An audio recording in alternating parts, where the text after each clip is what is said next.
Hi, everybody.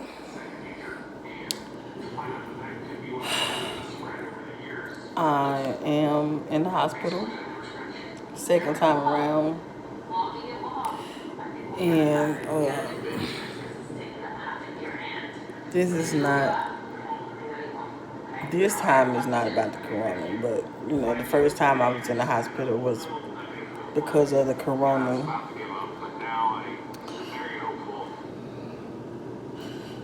Yeah, the first time I was in the hospital was about. I was in the hospital because I had the coronavirus, and so did my daughter's dad. He had the coronavirus too. So that's what I wanted to talk about. There's so many people out there, y'all still don't believe in the coronavirus. And I just really wish that y'all stop playing with this and get it together because I almost lost my life. My daughter's dad did lose his life. He didn't make it out the hospital. But first, I'm going to talk about some of the symptoms. When I first got the coronavirus, I had got like this runny nose. My nose started running, and I knew immediately something was wrong because I didn't have a cold or anything, and my nose just out the blue just started running. So the next day I went and took the test. I took it down. I took the test the next day. I waited 4 days for my test results to come back. My test results, before my test results came back, everybody in my house was saying that they had some of the same symptoms that I had started experiencing over the 4 day process of me waiting for my test results to come back. I had, while I was waiting on my results to come back, I had started experiencing like this side of the left side of my nose was burning really bad. It was causing me to have a headache, and I had lost my taste and I lost my smell. I had started having some body aches because I was feeling like I had a cold. I had started I hadn't started having no breathing issues yet, but I was coughing and stuff. I'm trying to remember all the symptoms that I had because I ended up having quite a few symptoms, but everybody in the house was having some of the same symptoms, so I kind of knew it before the test results came back that it was the coronavirus. And so what I did for the nose burning and stuff to keep down the headache, because the headache was it was a nasty headache. I don't even know how to explain the headache from the nose burn. It was like I had allergies or something, and let me take these. It was like I had allergies or something, and the allergies was causing my nose to burn really bad and my head to hurt from it. So I put some Vicks around my nose and up under my nose and stuff. And even though I couldn't smell it, it seemed to be working and stopping my nose from burning it and taking the headache away. And for the cough and stuff, I didn't have anything to take for the cough. I think I was taking some other medicine. Because by the time day 4 got there, I was having breathing issues. I was, having all kind of flu-like symptoms.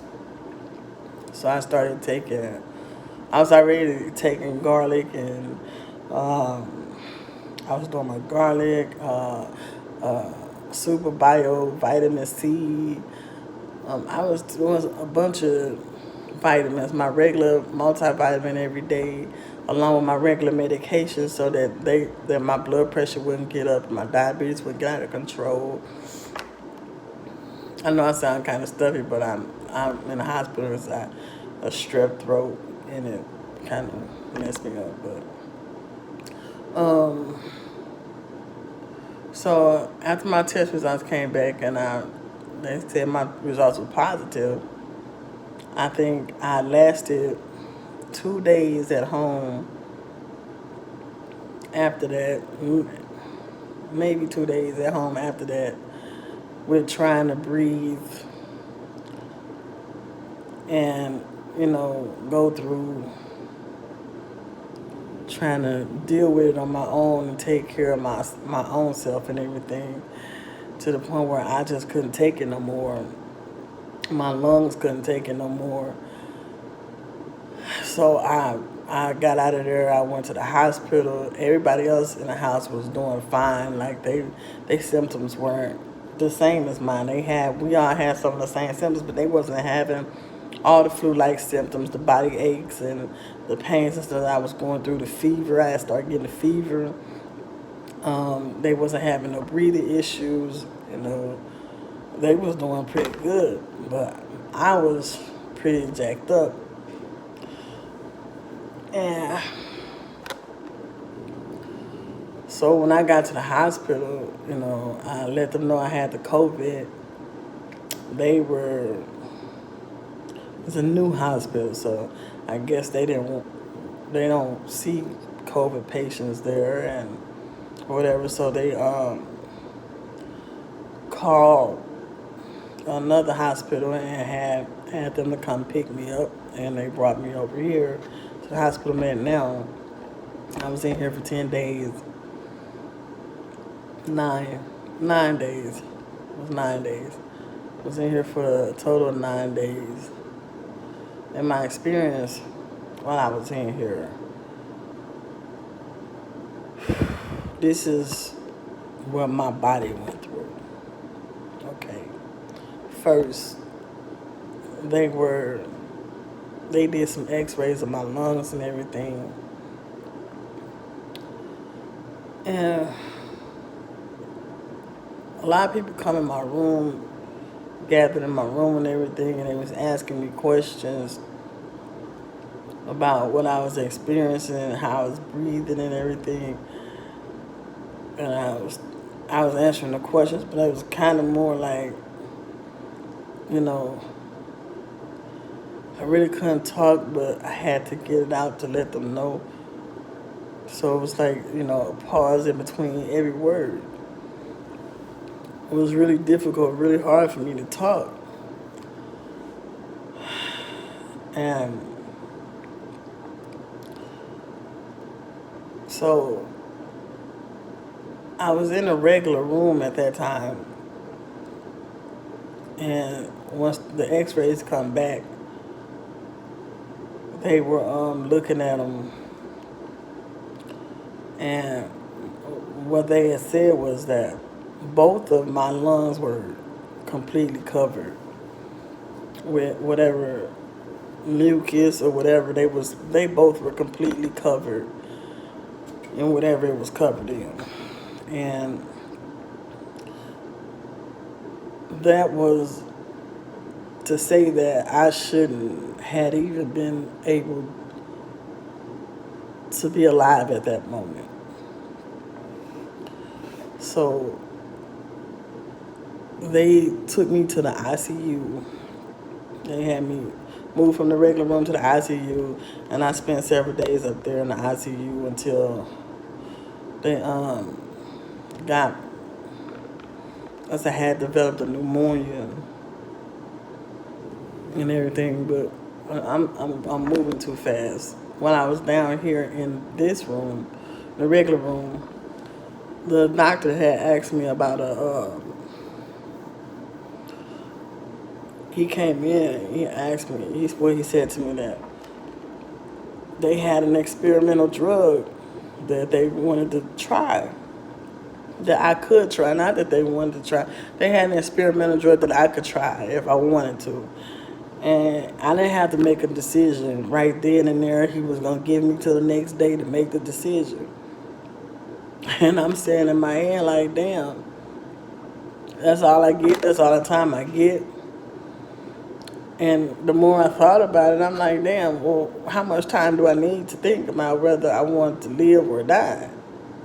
Because I'm not going to survive this. I knew I wasn't going to survive. As much as I know I'm a fighter, and I wasn't going to survive that.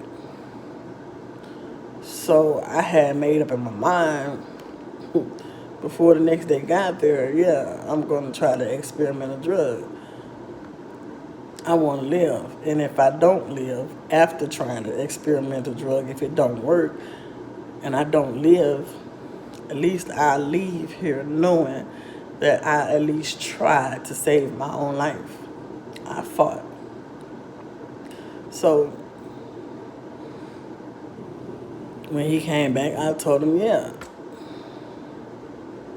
I ended up going up to the ICU because they had to deal with the pneumonia and, getting me back stable. I can't really call the name of the experimental drug, Rosivitor or something like that. I got it. I got it down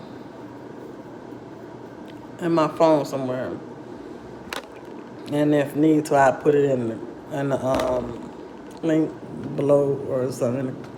I put it down below the video, but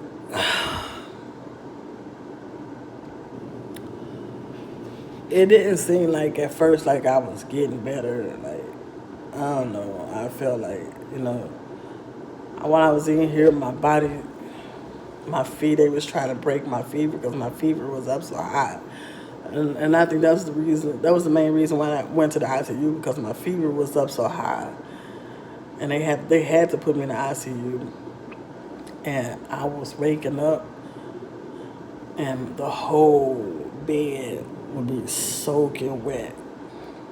I'm talking about like I was dashed in water or something. The whole bed was soaking wet, and this is something that my body was going through. The moment that I realized that, gosh, it's hot. I done sweated. I didn't even know I was this hot. I done sweated all this. Oh my God. So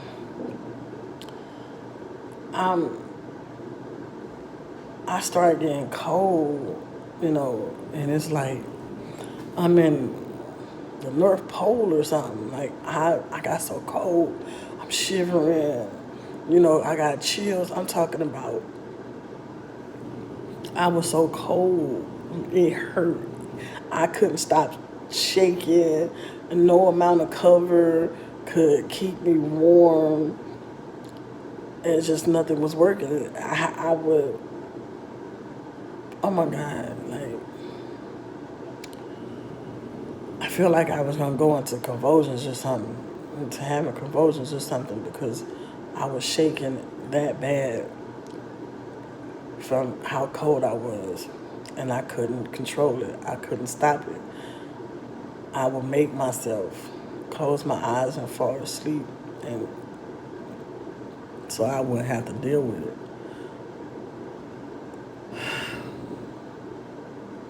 That was one of the things I can remember going through. Now, this all happened back in July.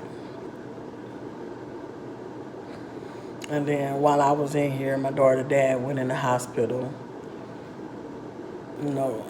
because he was there when I found out that I had COVID-19. He was there, and he left and went to my mom's house and, trying to get away from it, because he knew that he had some underlying medical issues and everything. And he didn't feel like if he had caught it that he would survive it, so he tried to leave to keep himself from catching it, but it was already too late. So he sat at my mom's house for days without getting any help. He was going through different things. I know he was. because I went through different things before it was time for me to go to the hospital, but he kept telling my mom he was okay, wasn't nothing wrong with him, he didn't have the virus. And when she said that when she seen his eyes about to pop out his head, she was like, no, you got to get to the hospital. I'm not hearing it no more. You going to the hospital. So she called the ambulance. They took him to the hospital. When I got the word that he was in the hospital, I called up there. I told him I was his wife. I was trying to speak to him to see how he was doing and tell him, just hang in there. Let them try to experiment a drug on you because it was working for me. Everything was getting better for me. And I wanted to get better for him too. And I wanted him to let him know he didn't have to be scared. Just try to experiment a drug. But I guess his health, or he waited too long before he decided to go to the hospital. And his health condition was far more worse than mine. So by the time I got out the hospital, he was still in the hospital when I got out. And I had to quarantine at home in my room for another 14 days when I got out the hospital. And he was still in the hospital. I never did call back up there to speak to him because his two older brothers had already took over. And so they wasn't letting nobody speak to him or they wasn't giving anybody information but them two. So I was talking to his sister every day, and we just knew he was gonna be okay. We think, everything is good. They telling us, he doing good. He ain't got better, but he ain't got worse, so that's a good thing. And they was making it sound real good, and it was sounding real good. So all right, we team Maurice coming home, okay. And then I got the phone call that they had put him in a coma, an induced coma, because the medicine wasn't working for him, and they was trying to get the medicine to work in his system. So they put him in an induced coma, and when they did that, he was a really big guy, and he could only breathe while he's sleeping if he's sitting up. Now you're having problems breathing because you have the COVID, and then you'll take a big guy and put him on his stomach. He like 300 and something pounds. You don't put a man that big on his stomach.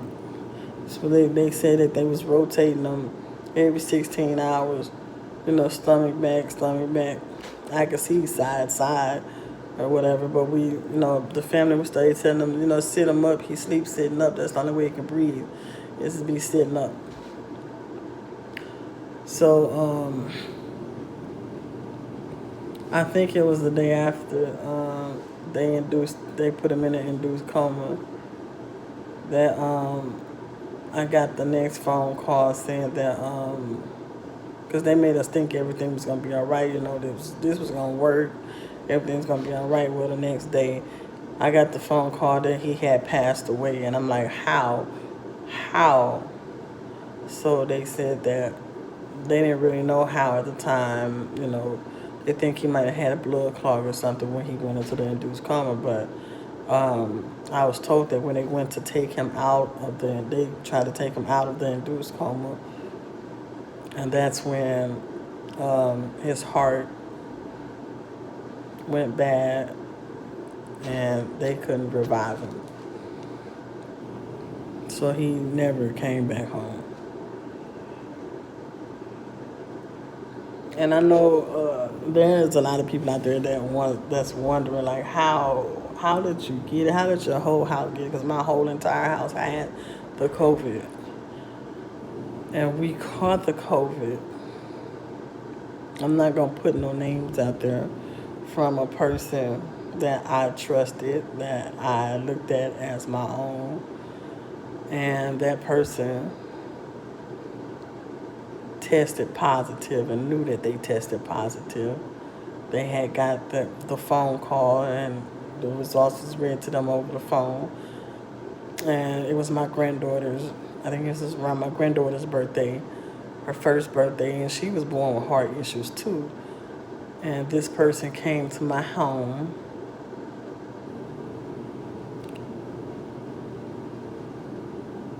hugged me, said she loved me and everything. Know she had tested positive. Spreaded it around to everybody in my family.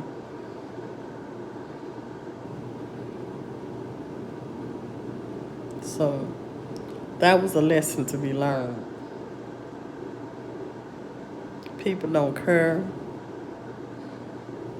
what they bring in your house, what they give to you, because she had no symptoms. She had no symptoms at all. She went through the COVID, and I found out that she had it, that she had tested positive. I called, and she was like, "Oh, gotta go bye." When I asked her, "Oh, gotta go bye," and hung up the phone on me. That's how people do you. That's how people do you. I'm not even sure if she knows today still that this man is dead behind her actions. I don't know if there was a law against, if there was a law against this, I would have her locked up. I definitely would. So I made this video because I want y'all to know that the COVID-19 is very real. It's very real. And even though if it don't affect you, it don't matter. What about your grandmother? What about your mother, your father? Those people that have underlying health issues that you don't even know about. There's kids that has underlying health issues you don't even know about. What about them? When you get diagnosed with that, whether you have symptoms or not, quarantine yourself. Stay away from everybody else. Wear your mask, people. Wear y'all masks. I don't care where you at, who you around, what family gathering. I see so many family gatherings and you people don't have y'all masks on. Wear y'all masks. That is very, very important. Wear your mask. If necessary, put some gloves on too. Sanitize your hands as often as you can. Don't rub your nose. Don't be putting your finger in your eye. Don't be doing all of that because that's how you're going to catch it. When you out in public, wear y'all masks. This is serious. This stuff is killing people. They even got tests now where, and if y'all want more information about them, leave me a comment, and I can get y'all the information about them, or you know, a medical facility or anything that need information or would like some information about them. Just leave a comment, share some information with me on who it is I'm talking to, I need to talk to, or whatever. But they have tests where you can get your results back in 20 minutes. And if I could have had that, if my daughter daddy could have had that, that could have saved his life. That could have saved a lot of people's life because they could have got help so much faster. Men do not like to take care of their bodies. They don't go to the doctor like women do. They don't do the things for their body that they're supposed to do unless they have a wife that's helping them take care of their body. Other than that, they're not going to. So it's very important. I think I don't know the accuracy on what the test be, but if it can tell you in 20 minutes that whether you have it or not, hey, it's worth a shot. That's how I look at it. So y'all let me know. I'm trying to. I just want to help those that want to help themselves. If I can save a life, why not? This your girl, Lady Ice. Queen to you. Queen Lady Ice. And I'm up out of here. Love, peace. All to the hair grease, baby.